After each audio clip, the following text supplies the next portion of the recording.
풀무불에서 건지시는 하나님께 소망을 둡시다. 풀무불에서 건지시는 하나님께 소망을 둡시다. 하나님께 소망을 둡시다. 하나님께 소망을 둡시다. 네, 오늘 말씀이 유지가 되겠고요. 오늘 함께 하시는 귀한 분 계시죠? 네, 그분들 계시고 우리 이기순 집사님이 금요일도 오셨었는데 몇 달 만에 주일을 같이 하게 되었습니다. 우리 박수로 환영해 주시면 감사하겠습니다. 네. 앞으로 함께 하실 거예요. 먼저 복된 주일입니다. 하나님을 찬양하고 경배하며 예배를 드리는 성도님들의 모든 삶의 여정에 하나님의 따뜻한 사랑의 손길을 통해서 신학과 심겨진 나무가 되고 은혜와 사랑을 누릴 수 있는 복된 가정들, 사업장들, 또 사랑하는 자녀들 되기를 예수님 이름으로 축원합니다. 네. 벌써 6월도 3분의 2가 지났습니다. 다음 주면 한 해 반이 지나게 되죠. 세월을 좀 아끼시고 선한 곳에 사용하면 참 좋지 않을까. 싸우느냐고, 승질내느냐고, 짜증내느냐고 시간 아깝게 보내지 마시고 서로 사랑하면서 살아가기를 주님의 이름으로 다시 한번 부탁을 드립니다. 네. 오늘 풀무불에서도 건져주신 하나님께 소망을 두자라는 말씀으로 함께 은혜를 나누려고 하는데요. 특별히 오늘은 봉독해야 될 성경이 몇 개 안 되는데 굉장히 길어요. 몇 개 아닌데 굉장히 길어요. 근데 성경이 긴 거지 제가 길게 쓴 거 아니에요. 그러니까 저한테 뭐라고 하지 마세요. 그리고 또 오늘 또 쉬운데 살짝 좀 어려울 수도 있어요. 그런 성도님들 수준이 높아서 그런 거니까 저한테 또 뭐라고 하지 마세요. 성도님들 수준을 맞추다 보니까 조금 살짝 어려울 수도 있어요. 다 이해가 될 줄로 믿습니다. 네. 이럴 때는 어떻게 되냐? 아멘을 크게 해야 합니다. 그리고 옆집에서 졸고 있는지 자고 있는지를 보고 아멘! 이라고 해주세요. 잘못 들어놨죠? 김정은 씨가 야근하고 와서 지금 졸고 있었잖아요. 그렇죠? 자, 엄마가 아이를 데리고 마트를 갔습니다. 아이는 딸기 우유를 사달라고 합니다. 근데 엄마는 야 그거 먹으면 이해 안 좋아. 바나나 우유를 먹어. 이렇게 합니다. 아이가 안 먹는다고 하죠. 그러니까 바나나 우유를 먹으면 네가 이뻐하는 캐대헌 알죠? 잘 모르나요? 아무튼 네가 이뻐하는 가방을 같이 사줄게. 이렇게 얘기를 합니다. 그러니까 아이는 순간 고민을 하겠죠. 야, 내가 먹고 싶은 딸기 우유를 선택해야 되느냐? 아니면 내 취향은 아닌데 엄마의 마음에 좀 들게 해서 바나나 우유도 먹고 이쁜 가방도 내가 가져야 될 것이냐? 고민할까요? 안 할까요? 고민할까요? 안 할까요? 고민하게 되겠죠. 이 아이가 할 수 있는 것은 바로 선택과 포기라고 하는 두 가지의 마음이 공존하게 됩니다. 하나는 자기 뜻대로 하고 싶은 마음이고 다른 하나는 엄마의 조건을 수용하려고 하는 마음이 되는 거예요. 이때 자기의 생각과 자기의 뜻대로 선택하는 것을 실현화 가능성, 경향성, 실현화, 경향성 이렇게 얘기를 합니다. 그리고 자기의 생각을 포기하고 엄마의 요구와 기대대로 내가 선택해야 되겠구나 라고 얘기하는 것을 가치의 조건화 이렇게 얘기합니다. 내 가치를 엄마의 가치의 조건을 맞추는 거죠. 여기서 질문입니다. 이렇게 자기 뜻대로 하려는 실현화 경향성과 외부의 요구와 기대에 맞추려고 하는 가치와 조건화 사이에 간격이 크다면 어떤 현상이 일어날까요? 정답. 차이가 크면 클수록 고민과 갈등이 깊어지고요. 갈등이 차이가 작으면 작을수록 고민과 갈등은 줄어들게 되는 것이 상식입니다. 자기 뜻대로만 하면 실현화 경향성을 자꾸 내세우면 자기만 아는 이기적인 사람이 되겠죠. 사람들이 얘기합니다. 쟤는 집밖에 몰라. 반면에 다른 사람 뜻에서만 맞추어주는 가치와 조건을 이루게 되면 다른 사람들이 뭐라고 얘기합니다. 쟤는 자기 줏대가 없어. 자기 중심이 없어. 남한테 맨날 비위만 맞춰. 선한 코스프레 역할만 해. 이렇게 평가하게 됩니다. 그래서 실현과 경향성과 가치의 조건의 사이의 간격이 크면 클수록 사람들은 사회에 적응을 잘 못하는 것이고 좁으면 좁을수록 사회에 적응을 잘하게 됩니다. 그러면 이런 것들이 신앙에는 없느냐? 신앙에도 있고 대인관계도 있고 부부관계도 있습니다. 자, 그런데 거꾸로 할 수도 있죠. 엄마가 아이에게 조건을 맞출 수도 있겠죠.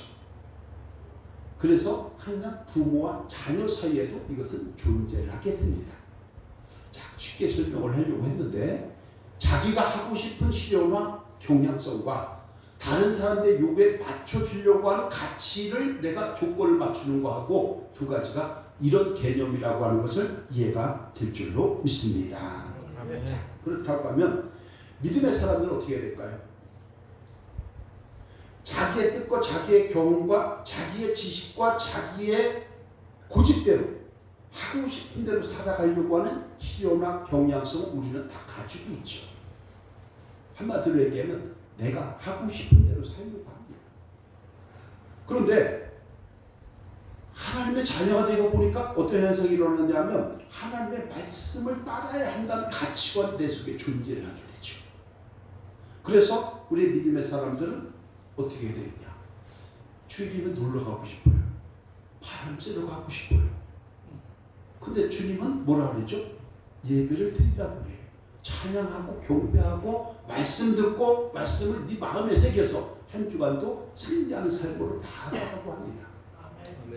두 가지가 겹쳐요. 자기 실현과 경향성과 하나님의 말씀이 겹쳐서 나의 가치를 조건화를 이루어야 그것이 신앙생활이 되는 거예요. 조건화를 이루지 못하면 자기 고집대로 하게 되는 거죠. 이것을 개인 중심이라고 하고 가치의 조건을 이루는 것을 하나님 중심, 예배 중심, 교회 중심이라고 이야기를 합니다. 여기까지 이해가 될 줄로 믿습니다. 간단하게 얘기하면 내 고집대로 할 거냐, 하나님 말씀대로 할 거냐, 이렇게 되는 거죠. 이 아이가 자기 고집대로 했다면 딸기 우유밖에 못 먹을 거예요. 근데 엄마의 조건에 맞춰줬잖아요. 맞춰줬죠? 그러니까 바나나 우유도 먹고 자기가 그토록 갖고 싶어하던 예쁜 가방도 취하게 됐다는 거죠. 우리 신앙인들도 마찬가지입니다. 때를 따라 도와주시는 하나님의 손길이 있을 때 참 괜찮은 인생이 될 줄로 믿습니다. 그러나 내 뜻대로 내 경험대로 자기 실현화만 주장한다고 하면 오늘 당장은 괜찮을지 몰라도 나중에 좋은 걸 보세요. 시냇가 심겨진 나무가 철 따라 많은 열매를 맺는 것이 하나님의 삶이라고 하면 여기는 결국 시들 것이고 시편 1편 6절에서 얘기하는 것처럼 그들은 결국 망할 것이라고 성경은 말씀을 하고 있다는 사실입니다.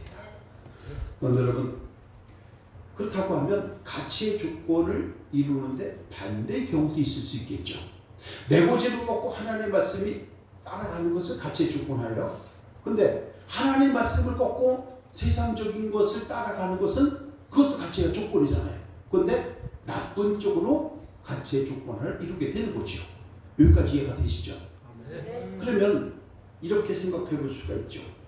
떡과 돈이 생긴다고 하나님의 진리를 헐값에 팔아버리면 될까요?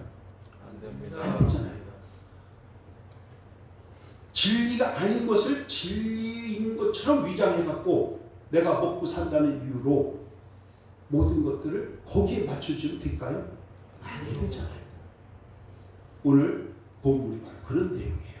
본문을 설명하기 위해서 조금 토론을 길게 했는데 오늘 본문을 보면 다니엘의 세 친구가 자기가 원하는 실현과 경향성과 포로 생활을 하는 가운데에서 상대 국가에서 나에게 요구하는 엉터리 같은 신앙인으로 해서는 안 되는 그것을 가치를 자꾸 요구하고 있다는 거예요.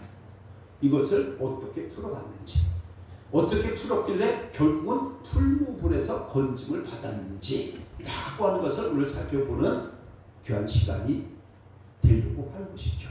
여기까지 이해가 되실 줄로 믿습니다. 자, 어려운가요? 옆분 가운데 인사 한번 합시다. 전혀 어렵지 않은데요. 전혀 어렵지 않습니다. 혼자만 어려운 것 같은 목사님 착각하는 거야, 그죠? 되게 쉬운데, 그죠? 성도 여러분, 오늘 말씀을 보면은 이스라엘이 하나님께 불순종해갖고 아수르에게 멸망당하죠. 오늘 아침에 뉴스를 보니까 트럼프하고 이란은 서로 협의를 해갖고 MOU를 맺으려고 하는데 이란이 레바논을 또 공격을 했어요. 그래가지고 지금 호르무즈 해협을 다시 봉쇄한다 발표를 했죠. 이랬다 저랬다. 이러면은 주가가 올라가고 저러면 주가가 떨어지고 이러면 유가가 올라가고 이러면 유가가 떨어지고 지금 그런 현상이 많이 계속 일어나고 있는 거죠.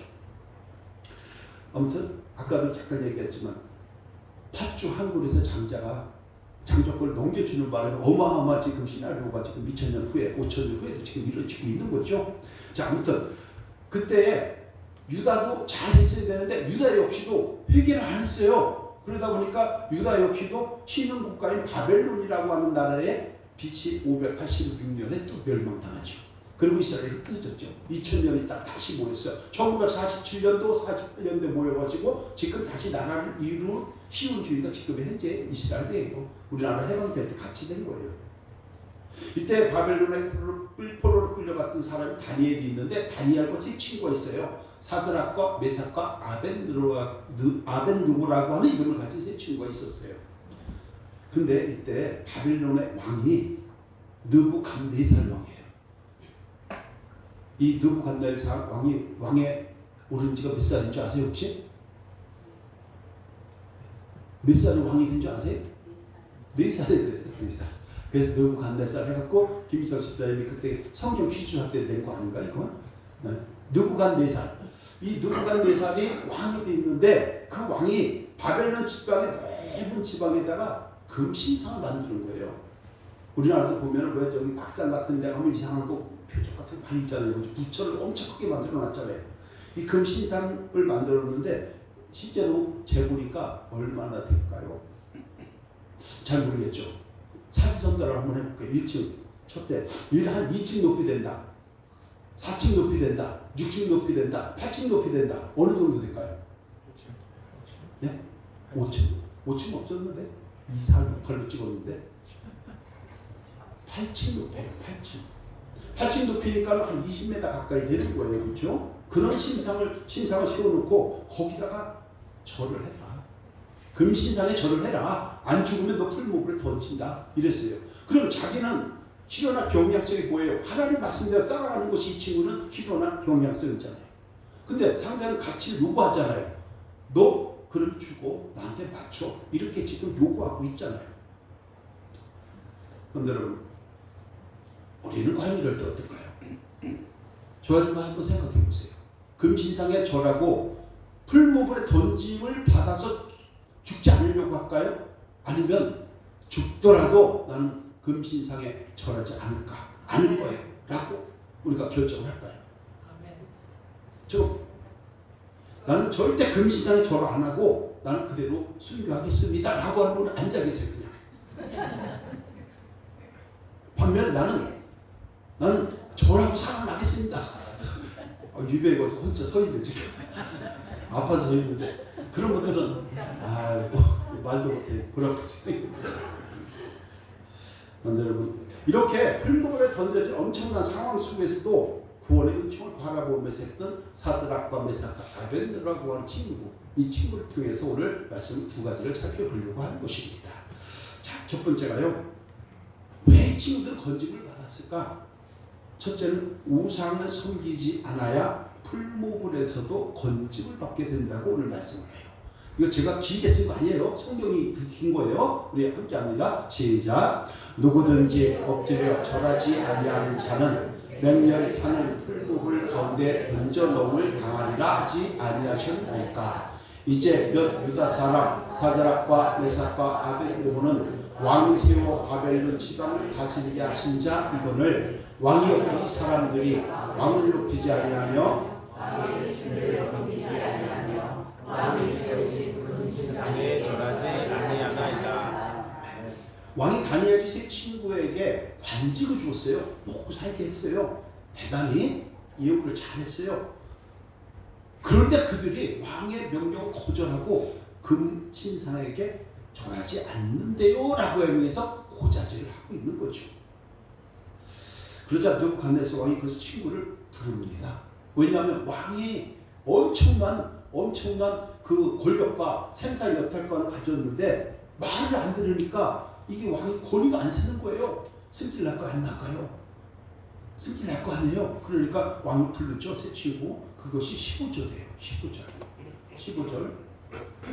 자, 함께 할게요. 시작. 이때라도 너희가 준비하였다가 나팔과 피리와 수금과 상용등과 양등과 생강과 이 모든 소리를 들을 때 내가 만든 신상 앞에 엎드려 절하면 좋거니와 너희가 만일 절하지 아니하면 즉시 너희를 맹렬하는 불목을 가운데 던져 넣을 것이니 능히 너희를 내 손에서 건져낼 신이 누구겠느냐 하니.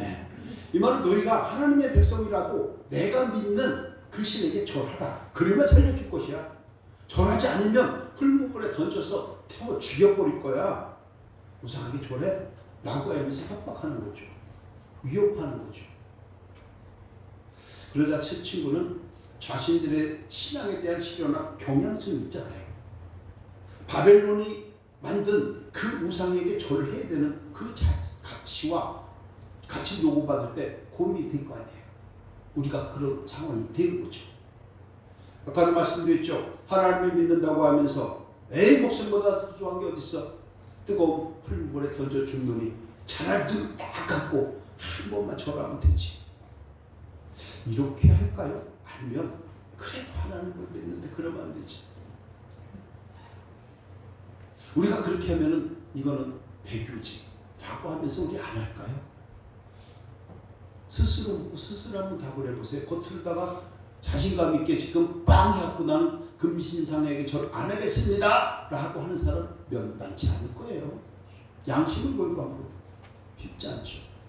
덕기를 가보면 그 정말 엄청난 그런 그 대림구육 같은 것들이 있는데 그 사람들이 지하 20층을 불을 받고 들어가서 살아요. 거기서 왜 살아요? 핍박하는 자 죽음을 당하니까 들어가서. 평균 연령이 37세였어요 그때. 지하에서만 살다가 죽어요. 이런 것들이 너무나도 많아요. 터키가 보면. 그 갑바도키아라고 하는데 보면은 또 엄청나게 다 불을 파가지고 그 안에서 살고 죽고 거기서 다 피나 나와가지고. 왜? 예수 믿는다고 죽이니까. 그런 경우가 얼마나 많은지 몰라요. 그거 말고도 많잖아요. 그죠? 과연 우리는 한번 스스로 물어봐야 되지 않을까? 라고 하는 것들을 오늘 말씀에서 우리에게 하나님께서 메시지를 주시는 줄로 믿습니다. 그러니까 생각해야 되겠죠. 여러분 아주 간단하게 얘기하면 그런 거예요. 오늘 주님께 예배 드려야 되나 말아야 되나? 교회를 가야 되나? 바다를 가야 되나? 하나님께 감사의 예물을 드려야 되냐? 라면을 하나 더 사다 놔야 되냐?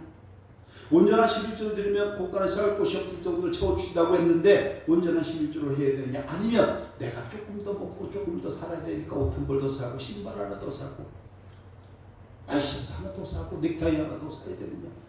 고민하잖아요. 이런 것 때문에 끝까지 싸우잖아요. 그러니까 내가 하고 싶은 것과 하나님이 하라는 것이 부딪히는 것처럼 골아픈 거예요. 그래서 심지어 갈등 현상에 대해서 사도 바울이 로마서 7장 22절 24절 얘기하죠. 선을 행하기 위한 나에게 악이 함께 있으니 골아파. 그러면서 뭐라고 얘기하냐? 오라 공고한 인생이로다. 이렇게 얘기했잖아요. 우리 모두가 공고한 인생이에요. 수많은 갈등과 선택과 포기 사이에서 우리는 항상 고민하고 항상 갈등을 가지고 살아갔잖아요. 그럼에도 불구하고 우리는 승리했기 때문에 오늘도 이 자리에서 예배 드리는 줄로 믿습니다. 승리하는 자녀들이기 때문에 하나님께 영광 올리며 하나님 말씀을 또 경청하고 목회자가 막 그렇게 설명을 해도 마음에 찔림이 있다 해도 은혜로 받아 드릴 줄로 믿습니다. 그 말씀을 하는 거죠. 다니엘의 세 친구는 어떤 선택을 했을까요? 자신들의 주장대로 거절했을까요? 아니면 그 엄청난 권력을 가진 자에게 같이의 조건을 이루어서 그들에게 동조했을까요? 16절 18절 합니다. 16절 18절 이것도 기네요. 제가 쓴 거 아닙니다. 시작. 사드락과 메삭과 아벤느고가 왕에게 대답하여 이르되 느부갓네살이여 우리가 이 일에 대하여 왕에게 대답할 필요가 없나이다. 왕이여 우리가 섬기는 하나님이 계시다면 우리를 맹렬히 타는 풀무불 가운데서 능히 건져내시겠고 왕의 손에서도 건져내시리이다. 그렇게 하지 아니할지라도 왕이여 우리가 왕의 신들을 섬기지도 아니하고 왕이 세우신 금신상에 절하지도 아니할 줄 아옵소서. 네. 이 친구의 신앙 고백, 저와 여러분들의 신앙 고백이 된 줄로 믿습니다. 이런 신앙의 고백을 가지고 왔기 때문에 그들은 사는 거예요. 죽고자 하는 자는 살아요. 살고자 하는 자는 죽어요. 낮은 자는 높아요. 높은 자는 내려 끌어요. 이걸 우리가 항상 생각을 해야 되는 것입니다. 우리 하나님이 우리를 풀무불에서 건질 것이고 하나님의 왕의 권력을 무산시킬 것이니 그딴 거 소리하지 마세요. 걱정하지 마세요. 만약에 그리하지 아니하실지라도 나는 금신상에 절하지 아니할 것입니다. 멋집니다. 이런 신앙이 우리의 신앙으로 다 고백이 되어야 할 줄을 믿습니다. 근데 우리는 자꾸 타협하잖아요. 오늘만, 한 번만. 그렇지 않나요, 사실? 괜찮아. 사단이 속삭이죠. 야, 몇 번 하는데 뭘 그래? 한국에 3-4번인데 3번만 해. 자, 여기서 이제 중요한 걸 살펴봐야 돼요. 아이가 엄마에게 가치의 조건을 만들었잖아요. 사드락과 메삭과 아벳느고가 바벨론 왕의 가치와 조건에 합류하지 않았잖아요. 한 사람은 자기 주장을 했고 한 사람은 내 주장을 상대의 조건에 맞췄죠. 그러면 어떻게 해야 되느냐라고 하는 고민이 나오겠죠. 그래서 항상 기준이 있어야 합니다. 항상 기준. 학교 다닐 때 또는 뭐 군대 갔다 왔을 때 또는 여러 가지 있을 때 저거 하는 거 있죠. 우측 선도 1번 기준 이런 거 아시죠? 군대 안 가봐서 모르시나요? 방위도 그거 하는데 여성분들도 앉잖아. 옛날에는 그 교련이라는 거 있었죠. 그런 시절 다 했죠, 그죠? 교련 그 젊은 친구들 잘 모르지만 여성분들도 총 들고 다 이거 제식훈련을 하고 했잖아요. 1번 기준을 중심으로 해서 사람들이 모이는 거죠. 이것도 가치의 조건은 기준이 있어야 돼요, 항상. 그래서 자기 주장이 항상 옳은 것이 아니고 가치의 조건화가 항상 다른 것이 아니라는 거죠.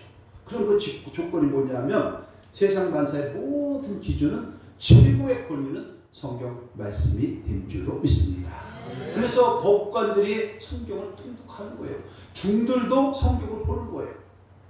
목사님들은 다라니게 안 봐요. 팔만 대정게 안 봐요. 할 줄도 몰라요. 대충 이렇게 해요. 마하바냐 타라니 이거 이러면서 해요. 근데 중들은 스님들은 전부 다 성경을 다 봐요. 그래서 막 하다가 딱 넘어지면은 아이고 하나님인데 중들이 집에 가서 웃으세요. 자, 그래서 성경 말씀 최고의 권위란 말이에요. 성경 말씀이 왜 거기에서 헌법이 나오고 인권이 나오고 교회 정관이 나오고 예배에 대한 규례가 나오는 거예요. 근데 우리는 자꾸 개인의 생각으로 이렇게 바꾸려고 저렇게 바꾸려고 하는 경우가 있죠. 안 되는 거예요. 항상 기준이 있어요. 우리의 삶은 항상 휴구나 사나 성경 말씀이 기본이에요. 왜? 성경 안에는 생사화복이 있어요. 흥망성쇠가 있어요. 길흉화복이 있어요. 치유가 있고 상처가 있어요. 하나님의 손길을 통해서 때를 따라 돕는 포텐소라피가 있는 반면에 하나님께서 징계를 내리는 게 있어요. 살고자 하면 하나님 말씀을 기준으로 우리가 적응하고 가치와 조건을 이루어갈 때에 저와 여러분들의 삶은 엄청나게 복된 자리로 이동시켜서 반석 위에 세워 주실 줄로 믿습니다. 이거 우리가 잘 생각을 해야 되는 거죠. 그래서 항상 풀무불에서도 건져주시는 은혜를 누리기 위해서는 어떻게 해야 된다? 하나님 말씀을 기준으로 해서 내가 바꿔야 된다는 얘기죠. 하나님 말씀이 바꾸는 거예요. 함께합니다. 내가 바꾸면 살아갑니다. 내가 바꾸면 살아갑니다. 내가 바뀌면 복된 인생이 됩니다. 내가 바뀌면 복된 인생이 됩니다. 그렇습니다. 풀무불에 던져진다는 것은 나의 인생의 애환이고 풀무불에 있다는 것은 나의 고난이고 역경을 얘기하는 거예요. 그 역경을 벗어나고 풀무불에서 건진받는 것 조건 딱 하나죠. 우상 숭배하지 않는 거예요. 우상 숭배하지 않는 것은 무엇이다? 가치와 조건에 부합하지 않는 거죠. 그럼 가치의 조건 어디로 가야 되느냐? 늘 하나님의 말씀이 기준이 되어야 할 줄로 믿습니다. 아멘. 이것을 우리가 놓치지 않는다고 하면 복권을 누리는 주인공이 될 줄로 믿습니다. 자, 두 번째가 뭐냐면요. 그렇기 때문에 하나님께서 원하지 않는 가치의 조건을 물리쳐야 한다는 거예요. 19절 22절인데요. 함께 할게요. 시작. 느부갓네살이 얼굴 빛을 하고 명령하여 이르되 그 불로를 뜨겁게 하기를 평소보다 7배나 뜨겁게 하라 하고 사드락과 메삭과 아벤느고를 결박하여 그들이 타는 불목을 가운데에 던지라. 그러자 그 사람들을 겉옷과 속옷과 모자와 다른 옷을 입은 채 결박하여 맹렬히 타는 불목을 가운데 던졌더라. 아멘. 제 친구가 우상에 절을 하지 않자 화가 났어요. 용광로 불을 7배나 더 쓰게 했어요. 그리고 어떻게 옷을 입고 모자를 쓴 채로 용광로 확 던져버린 거예요. 이런데요, 이게 다 기록이 남아있어요. 그들의 역사의 기록이 남아있어요. 실제로 이걸 우리가 생각해야 되죠. 야, 이게 신화가 아니구나, 전설 따라 삼천리가 아니구나, 실제로 이렇게 남아있구나, 기록이. 여러분, 여기서 풀모블이 우리에게 주는 의미는 뭘까요? 조금 전에 말씀드렸지만 삶의 질곡들이 있습니다. 어려움이 있습니다. 공감이 있습니다. 비참할 때가 있습니다. 고통 가운데 있을 때가 있습니다. 몸이 아파서 통증 가운데 있을 때가 있습니다. 애환이 있을 때가 있습니다. 돈이 안 들어와서 가난할 때가 있습니다. 이 모든 것들을 얘기하는 거예요. 삶의 모든 것. 이럴 때 우리는 하나님이 원하지 않는 어떤 조건들과 바꿔버리는 가치의 조건을 가지고 안 되는 거죠. 어떻게 됩니까? 부정한 것들과는 타협하지 않고 더 힘들고 더 고난이 있다 할지라도 달면 삭히고 쓰면 베풀면 안 되는 거예요. 하나님 말씀에 사드락과 아벤느고와 메삭이 순종했던 것처럼, 절대 자기의 가치관을 양보하지 않았던 것처럼 우리는 그렇게 행할 때에 놀라운 하나님의 역사가 이루어지는 줄로 믿습니다. 그래서 근데 우리가 기도하는데 잘 안 되는 것도 있을 수 있잖아요. 그렇죠? 그러면 아유, 하나님 뭐 하나하나, 요즘도 그런 어떤 집사님이 있더라고. 뭐 하나하나 내가 하면 된다고. 절대 안 돼요. 들리는 소리에 보면 그때는 조금 됐는데 지금 또 안 되는 이런 소식도 들리고 해요. 근데 오늘 본문에서 뭐라고 얘기하죠? 그렇게 하지 아니하실지라도 나는 금신상에게 전하지 않겠습니다 라고 했던 거죠. 네. 때를 기다리면 하나님께서 반드시 세워주시고 일으켜 세워주시는 줄로 믿습니다. 아멘. 우리의 어떤 어려움과 고난을 외면하시는 분이 아닙니다. 고통 가운데 부르짖으면 응답합니다. 작은 신음소리에도 하나님께서 귀를 기울여 주십니다. 10번 넘어지면 11번째 세워주십니다. 아멘. 이것이 하나님의 은혜예요. 오뚜기 같은 인생, 오뚜기 같이 세워주시는 하나님의 그 사랑을 기억하면서 10번 실패했다고 좌절할 것이 아니고 50번 실패했다고 자살할 것이 아닙니다. 실패 가운데 우리는 배우게 되는 거고, 배우게 되는 가운데서 하나님께서 다시 세워주시면 그 인생이 참 괜찮은 인생, 멋진 인생으로 살아가게 된다는 것입니다. 이런 은혜를 누릴 수 있는 저와 여러분들이 되어야 할 줄로 믿습니다. 왜 그러냐면 제 친구가 풀모블에 던져졌을 때도 하나님의 놀라운 개입하심이 있었기 때문입니다. 22절, 23절에서 이렇게 그 상황을 설명합니다. 함께합니다. 시작. 왕의 명령이 엄하고 풀모불의 힘이 뜨거움으로 불꽃이 사드락과 메삭과 아벤느고를 든 사람을 태워 죽였고 그 세 사람 사드락과 메삭과 아벤느고는 결박된 채 맹렬히 타는 풀모불 가운데 떨어졌더라. 아멘. 간단히 정리하면은 죽으라고 내던진 새 춤을 용광로에 던져졌는데 그대로 있는 거야 지금. 그런데 던진 사람은 어떻게 됐다고요? 바로 죽어버렸어요. 하나님 개입하심이 시작된 거예요. 세상에 이런 일이 가능합니까? 사람으로서 가능하지 않죠. 하나님이 개입하시면 특별 선지를 통해서 가능한 거예요. 그래서 마가복음 9장 23절에서 뭐라고 그랬죠? 할 수 있거든이 무엇이냐? 믿는 자에게는 뭐가 능치 못할 일이 없느니라. 우리는 이걸 기적이라고 해요. 근데 하나님은 이게 일상이에요. 여러분, 삶이 힘들고 어려울 때 하나님의 개입하심으로 모든 어려움을 이겨내는 기적이 시작될 줄로 믿습니다. 그걸 얘기하는 거예요. 하나님 그걸 얘기하는 거예요. 그래서 삶에 개입한 결과 이렇게 오늘 말씀이 결과가 나옵니다. 24절 25절이에요. 24절 25절 함께 할게요. 시작. 그때에 모세에게 물어 이르되 우리가 결박하여 불 가운데 던진 자는 세 사람이 아니었느냐 하니 그들이 왕에게 대답하여 이르되 왕이여 올소이다 하더라. 왕이 또 말하여 이르되 내가 보니 결박되지 아니한 네 사람이 불 가운데로 다니는데 상하지도 아니하였고 그 넷의 모양은 신의 양과 같도다 하고. 세 사람을 넣었어요. 근데 느부갓네살 왕이 딱 보다 보니까 죽지도 않아요. 근데 가만히 보니까 몇 명이 다닌다고요 지금? 네 명이 다니고 있어요. 이런 일이 있을 수 있나요? 하나님이 개입하시면 될 줄로 믿습니다. 죽다 살아나는 게 우리가 인생이에요. 우리가 이거 생각을 해야 되는 거예요. 세 사람을 넣었는데 그들은 상하지도 않았습니다. 기저촉통을 누르십니다. 세 사람이 아니라 네 사람이 함께 있는 것을 왕들이 보았고 이것을 다 기록을 한 거예요. 우리가 이런 거 아시죠? 조선 왕조 실록이라는 거 알죠? 조선 왕조 실록 500년 동안 역사를 사기라고 해서 다 기록을 해서 내려오잖아요. 삼국시대 다 알죠? 삼국유사 아시죠? 주몽이 나라를 만드는 것부터 다 기록되어 있잖아요. 이것도 그대로 기록되어 있는 거예요. 바벨론의 역사 속에. 그럼 이게 사실이란 얘기예요? 사실이 아니란 얘기예요? 사실이란 얘기잖아요. 근데 우리는 안 믿으려고 하죠. 잘. 왜? 믿는 순간에 하나님 세계로 자꾸 들어와야 되니까. 그런데 여러분, 우리도 어려움을 지날 때는 잘 모릅니다. 지나가 보면 그 길을 혼자 온 것이 아니라 세 명이 들어가는데 한 명이 있더라 라고 하는 것을 우리가 볼 수 있는 거죠. 그것을 신학적으로는 그리스도의 현이라고 얘기를 하는 거예요. 그런데 여러분, 하나님의 아들이신 예수 그리스도께서 세 친구와 함께 계신 줄로 믿습니다.